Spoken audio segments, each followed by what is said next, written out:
Welcome to எஸ்எஸ்விகே channel. இன்னைக்கு நம்ம பார்க்க போகிறது மத்தியமா போயமில் இருக்கக்கூடிய 5வது போயமான நீம் கா பேடுக்கான இஆர்சியும் கொஸ்டின் ஆன்சரும் பார்க்கலாம். பாருங்க, நீம் கா பேடு அதோட இஆர்சினா சந்தர்பு. வைசே பி மைம் அப்படிங்கிற தொடங்கக்கூடிய பாடல்லேருந்து நம்மளுக்கு இந்த பத்தியை கொடுத்துருக்காங்க. இந்த பாடலுக்கான மீனிங்கை நம்ம பார்த்துடலாம். முதல்ல பாருங்க, இந்த 4 லைனுக்கான மீனிங் தான் வந்து கொடுத்துருக்காங்க. பாருங்க, 3வது பேராவில் உள்ள லைன்ஸ், 4வது பேராவில் உள்ள லைன்ஸை கொடுத்துருக்காங்க நம்மளுக்கு. பாருங்க,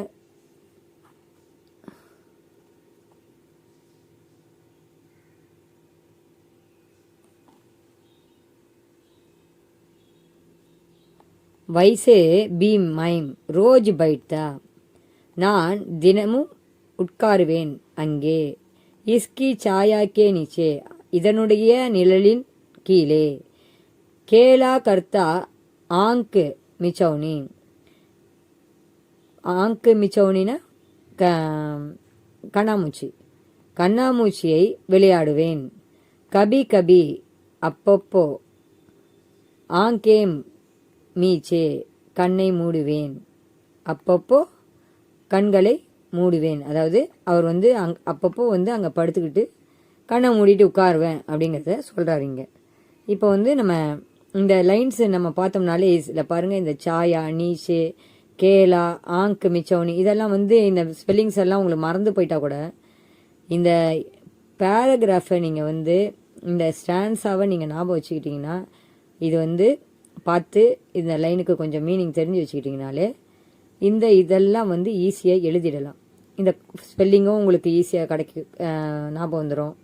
பார்த்தே எழுதிடலாம். ஸ்பெல்லிங் ஆங்கு மிச்சௌனி, ஆங்கு மீச்சே இதெல்லாம் வந்து ஈஸியாக நம்ம வந்து ஸ்பெல்லிங்ஸை பார்த்து எழுதுறதுக்கும் சான்ஸ் இருக்குது, முடியும் நம்மளால்.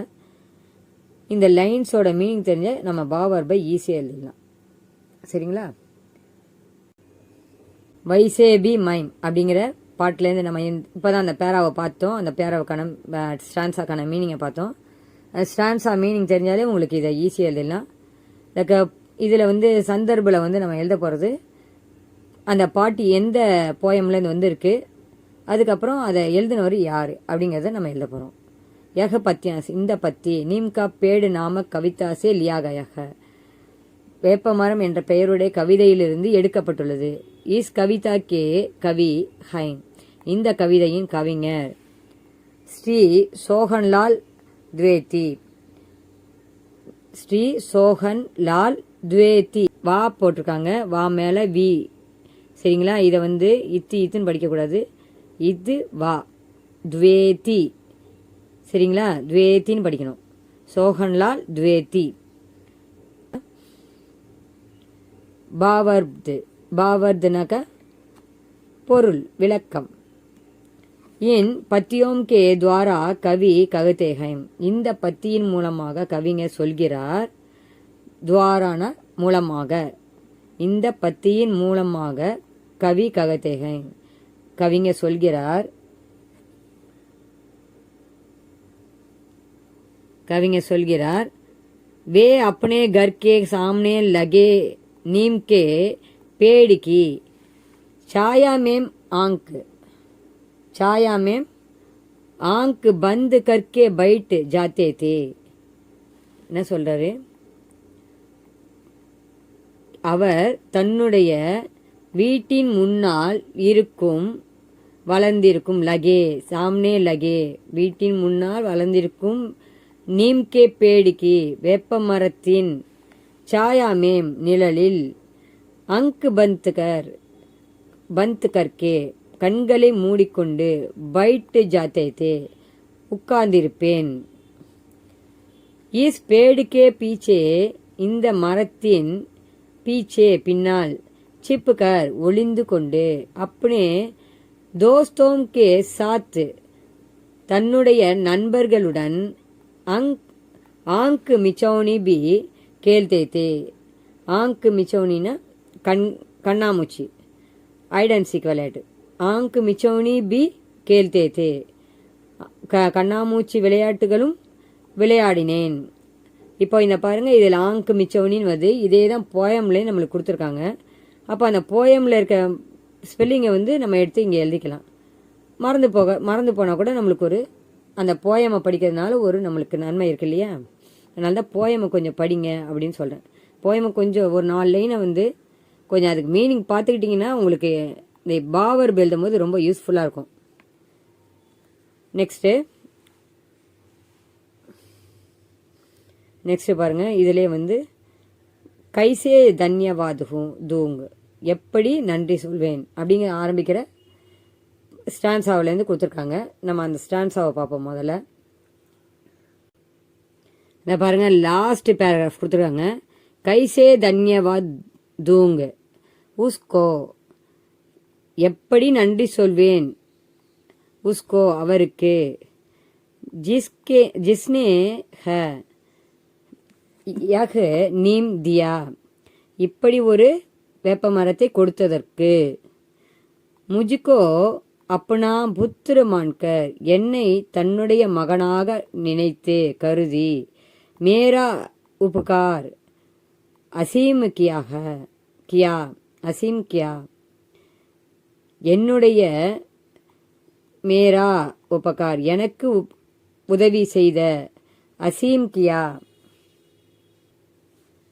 எனக்கு மிக அதிகமான, அசீம்னா மிக அதிகமான, உபகாரம் உதவி, உபகாரம்னா உதவி, உபகார்னா உதவி, அசீம்னா மிக அதிகமாக உதவி செஞ்ச, எனக்கு மிக அதிகமாக உதவி செஞ்சு இருக்காரு. அதுக்கு நான் எப்படி நன்றி சொல்வேன், அவர் என்ன மகனாக நினச்சி செஞ்சிருக்காரு இதை அப்படின்னு சொல்கிறாங்க. மேலே நம்ம பார்த்த அதே இங்கே பாருங்கள், ஃபஸ்ட்டு ஒன்றுக்கு என்ன கொடுத்துருக்காங்களோ அதே தான் செகண்ட் ஒன்றுக்கும் கொடுத்துருக்காங்க. இருந்தாலும் நான் சொல்கிறேன். எக பத்தியான்ஸ், இந்த பத்தி, இந்த பேரா, இந்த ஸ்டான்ஸா அப்படின்னு எடுத்துக்கலாம். சரிங்களா? போயமில் ஒரு பத்தி அப்படின்னு சொல்கிறாங்க. எக பத்தியான்ஸ், இந்த பத்தி, நீம்கா பேட் நாம கவிதாசே லியாகயாக, நீம்கா பேட் என்ற பெயருடைய கவிதையிலிருந்து எடுக்கப்பட்டுள்ளது. இஸ் கவிதா கே கவி, இந்த கவிதையின் கவிஞர் ஸ்ரீ சோகன்லால் துவேதி அப்படிங்கிறவர் இந்த கவிதையை நம்மளுக்கு எழுதி கொடுத்துருக்காரு. பாவாது, பகவான் கோ கவி தன்யவாத் தேத்தே हुए कहते हैं कि उन्होंने कवि को अपना पुत्र मानकर नीम का पेड़ दिया है. பகவான் கோ கவி தன்யவாத் தேத்தே ஹுயே, கடவுளுக்கு நன்றியை கவிஞர் தன்யவாத் தேத்தே ஹுயே நன்றி சொல்வதற்காக, ககுதேக சொல்கிறார், கி உன்ஹேம் கவிக்கோ அப்பனா புத்திரு மான்கர், அவர் கவிஞரை தன்னுடைய மகனாக நினைத்து, அப்பனா புத்திரு தன்னுடைய மகன், மான்கர் நினைத்து, நீம்கா பேடு தியாக வேப்ப மரத்தை கொடுத்திருக்கிறார்.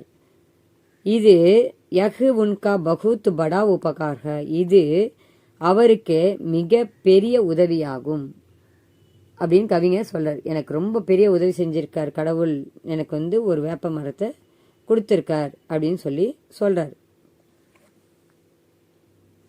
क्वेश्चन आंसर பார்க்கலாம்.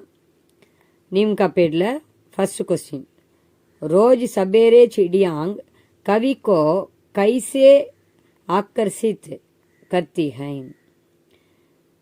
ரோஜ் தினமும், சபேரே சிடியாங் காலையில், சிடியாங் குருவிகள் பறவைகள், காலையில் பறவைகள், கவிஞரை கவிக்கோ கவிஞரை, கைசே எப்படி, ஆக்கர்ஷித்து கர்த்தீக அதை ஈர்க்கின்றன, கவிஞரை ஈர்க்கின்றன, ஆக்கர்ஷித்துன கவர்கிறது, அவரை எப்படி கவர்ந்து இழுக்கிறது அப்படின்னு கேட்குறாங்க. அதாவது அவரை வந்து இன்ட்ரெஸ்ட் ஆக்குது, கவர்ந்து இழுக்கிறது அப்படின்னு சொல்கிறாங்க.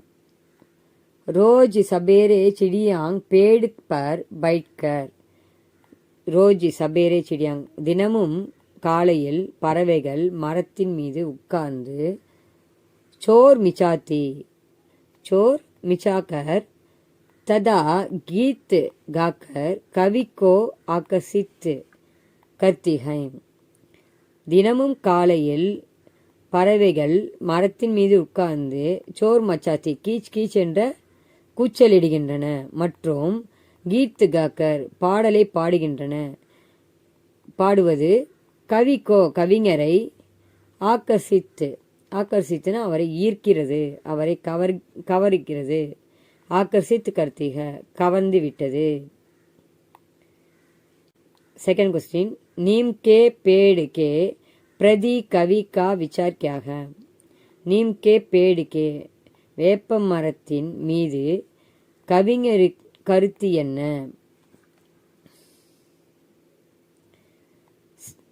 सेकंड क्वेश्चन பாருங்க, नीम के पेड़ के प्रति कवि का विचार क्या है?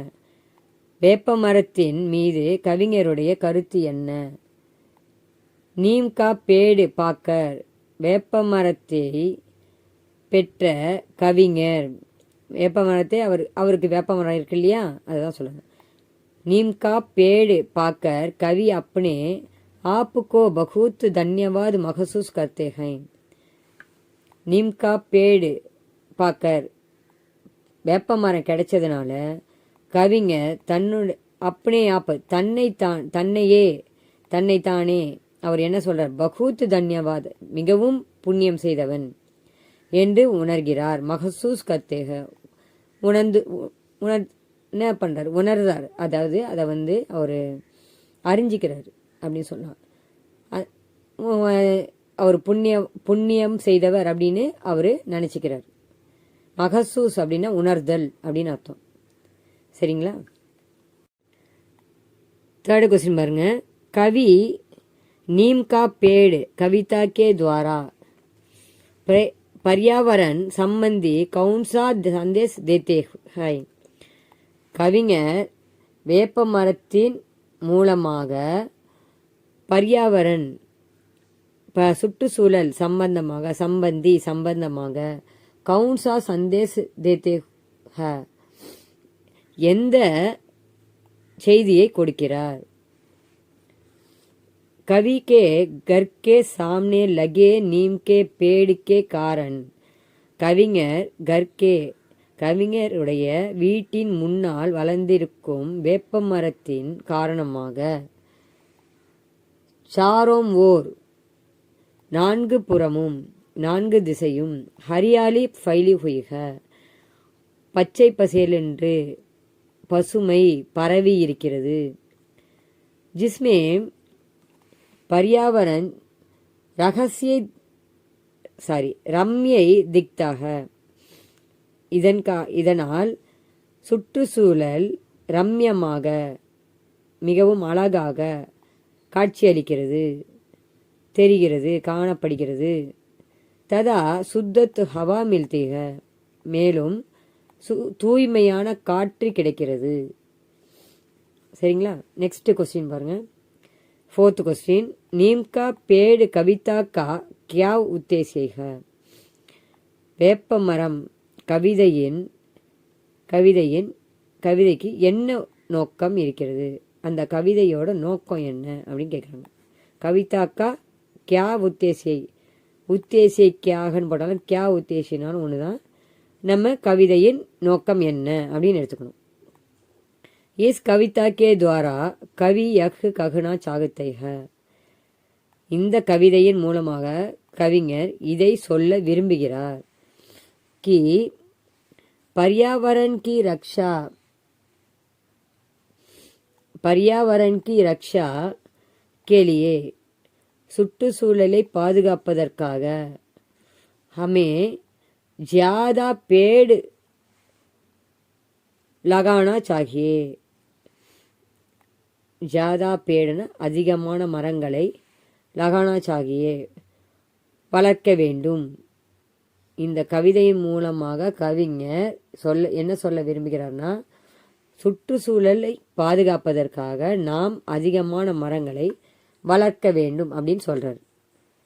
இந்த இஆர்சியும் கொஸ்டின் ஆன்சரும் உங்களுக்கு நல்லா புரிஞ்சிருக்கும்னு நினைக்கிறேன். உங்களுக்கு ஏதாவது புரியலைன்னா கமெண்ட் பாக்ஸில் போடுங்க, நான் அதை விளக்கமாக சொல்கிறேன் இன்னும். நன்றி, வணக்கம்.